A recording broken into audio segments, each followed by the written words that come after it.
So this is the greatest Basketball Hall of Fame class ever. Yes, even better than the 2009 class of Michael Jordan, David Robinson, John Stockton, better than Oscar Robertson, Jerry West, and Jerry Lucas. MJ is the best player of all time, but as a whole, the careers of Kobe Bryant, we finally got a championship and it feels great. Tim Duncan, great coaching, persistence, drive, love for the game, and Kevin Garnett outweigh the rest of those guys. Anything's possible! So obviously, Kobe Bryant and Tim Duncan are all-time greats. They're both generational franchise changers. So when I say Tim Duncan is the best player in the 2020 class, it's not an attack on Kobe. When you look at the numbers and the intangibles, there's no doubt Duncan had the better career. Look, I'm not a big numbers guy in videos or charts or anything like that, but this video has to lean heavily on stats. I can't make a claim like this saying Duncan was better than Kobe and not back it up with hard facts. Hey, it's Casey Kiernan, host of the AM Hoops YouTube channel. Hit subscribe, also hit notification bells, just past 33K. Very, very grateful for all of you out there. Also hit me up on Twitter at Casey Kiernan or over on IG at AM Hoops.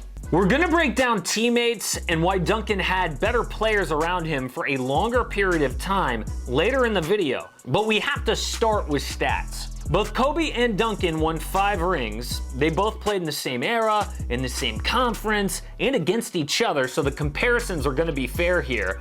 However, they played different positions, so that's gonna be taken into account. So the first thing you do in comparing players is look at their career stats, right? Well, Kobe played 1 more season than Duncan, and in terms of totals, Duncan played about 1,300 fewer minutes. Kobe wins here on points, assists, and All-Stars. TD about twice as many boards, a better PER, and 1 more league MVP.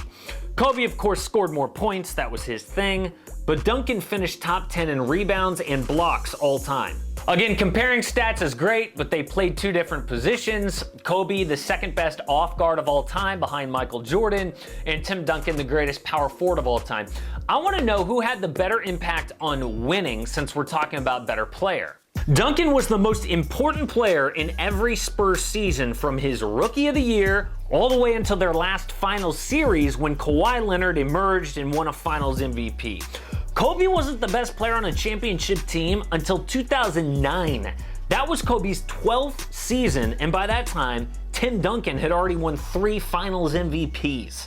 Kobe did finish ahead of Shaq in MVP voting their last 2 seasons together, but Shaq didn't take the regular season as serious.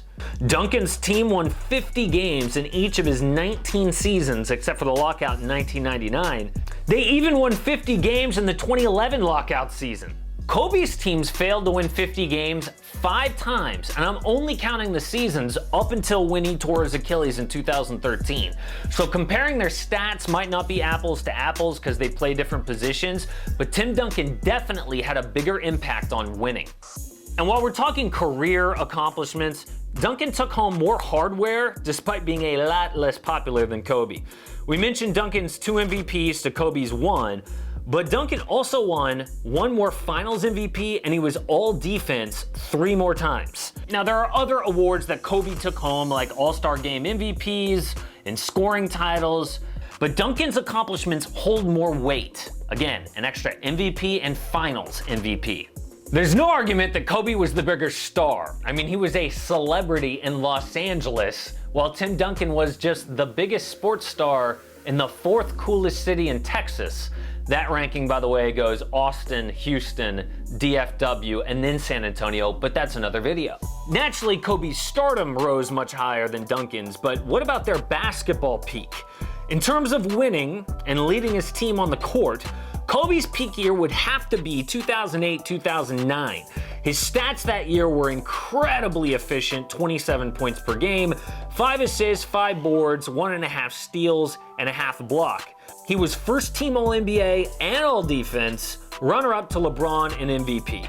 Kobe had better scoring years, but that year he was peak Kobe. He led the Lakers to 65 wins, won that first finals MVP. It was the year he proved he didn't need Shaq to win a title. '09, the best version of Kobe Bryant. Duncan's best was 02-03. He was a beast in the regular and postseason. He won back-to-back MVPs that year, was first-team All-Defense a fifth straight year. He led the Spurs to 60 wins, beat the three-peat Lakers, by the way, in the conference semifinals, and won his second Finals MVP. Now again, Kobe had years with better stats, but if we compare the stat lines from their peak years, Duncan shares his with only Kareem, while Kobe shares his with 11 other players. Then there's the question of who's more clutch, and I'm not gonna throw some curveball at you with some crazy stat. Yes, I think if you define clutch as who would take the last shot, Kobe Bryant would be it. And he's who I would pick in terms of Tim Duncan or Kobe Bryant to take my last shot, because Kobe could create his shot better. But there's more than one definition of clutch. What about how did a player perform in the finals or in must-win finals games? Well, Kobe reached one more finals than Duncan. He was 5 for 7, while TD was 5 for 6. I definitely credit Kobe for making one additional finals. But here's their stats in the finals. Similar to their career stats, Kobe wins in points and assists, with TD better in boards and defense. Things are really interesting though in must-win finals games. I'm talking win or go home. Duncan almost catches Kobe in points, which is ridiculous, and he crushes him in efficiency. Tim Duncan was a better player in the finals, but it's close. Head-to-head is a good way to compare players. The trick, though, of course, is separating team success from individual. And the truth here is Kobe's teams won more head-to-head than Tim Duncan's in the playoffs. The Lakers won 4 series to the Spurs 2 head-to-head. In those series, their stats look similar to finals must-win games. Duncan was great. He almost catches Kobe in points, and he has just 1/2 fewer assists. Duncan wasn't the reason the Spurs lost more often, but I am going to give the edge here to Kobe because his teams won more head-to-head. Okay, so finally let's address the thing that Kobe fans have been screaming at their screens this entire video, and that is teammates. I think it is true that Tim Duncan had better teammates for a longer period of time in his career. Duncan began his career with an MVP in David Robinson, and he ended it with a Finals MVP in Kawhi Leonard. He played his prime with 2 future Hall of Famers in Manu Ginobili and Tony Parker. Kobe started with an all-timer in Shaq and won his other 2 titles with a Hall of Famer in Pau Gasol. But by the way, while we're talking numbers, when they were both in the league from 98 to 2015, actually 6 other Lakers made 13 All-Star games, while just 3 other Spurs made 11 All-Star games. But even so, I would argue that Duncan had better teammates for a longer period of time. But the reason is Duncan's leadership and personality. Kobe's fierce competitiveness and alpha dog ways are partly why he was so successful on the court, but it also hurt his team at times.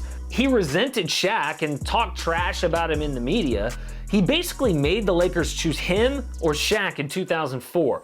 There's no telling how many more titles the Lakers could have won with Kobe and Shaq, but those egos just couldn't coexist. Tim Duncan, on the other hand, was the ultimate team guy. He took pay cuts to build a better team. Kobe took the max when he was nearing the end of his career. Duncan allowed Greg Popovich to yell at him like a rookie in front of the team, which set the tone for the Spurs culture. Some people like to call Duncan a system player or a culture player, like that's a bad thing. Actually, he was the system and he was the culture. Tim Duncan was such a special player that when you look in the rafters at AT&T Center, that first banner was just after Duncan arrived, and that last one is just before he left. Kobe's team had banners before him, and they'll have many more after. It's hard to say if or when the Spurs will ever win another championship. Tim Duncan was a special player on and off the court. Kobe evolved from an ambitious teenager to an elder statesman and a leader, but Tim Duncan came into the league with an unmatched maturity that led to winning. There just aren't that many players or people that are like that. This is, at the end of the day, picking between 2 all-time greats. These guys defined their franchises for about 2 decades. They were both perfect for the cities that drafted them. And along with Kevin Garnett, I think they make up the greatest Hall of Fame class ever, even above Michael Jordan's class in 2009. But if I'm gonna pick the better player and who had the best career in this Hall of Fame class, I gotta go with Timmy D. Support AM Hoops and click subscribe. Don't miss a daily NBA video.